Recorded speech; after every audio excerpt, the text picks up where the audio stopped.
So, when it comes to the UK, it used to be pretty clean.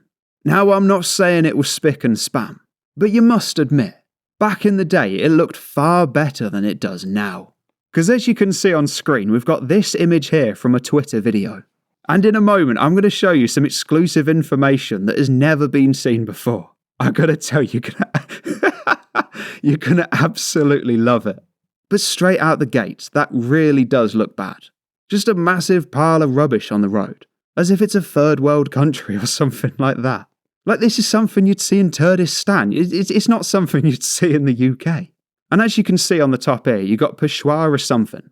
So it would kind of lead me to believe that this is just not the product of British people, but the product of the new British people as they're called. And something else which gives it away as well is you got these 2 drums of cooking oil just sticking out the top of the pile.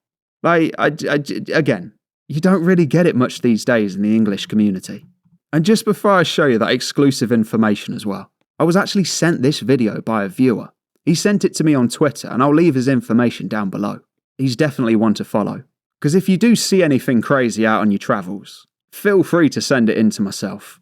But what I wanted to show you, right, so it's this image software here called Canva. And if we put the original image in, right, what we can do, we can use AI to basically generate this stuff on the sides.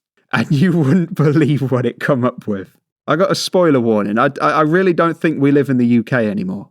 Because if you have a look here, for example, like I said earlier on, this is what I've done. I've put the original image in, and I've just expanded outwards. And this is what AI would assume that it would be. And it just generates just the dirtiest environment that you can imagine. Like, you must admit, it just kind of looks like parts of India. Or maybe like the poshest street in Africa.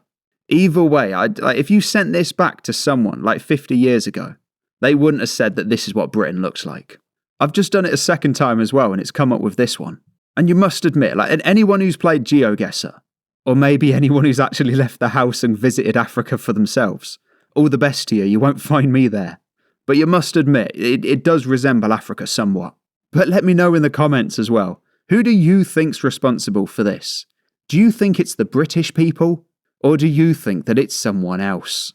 And as always, thank you for becoming one of the 58,400 subscribers. This country has gone crazy.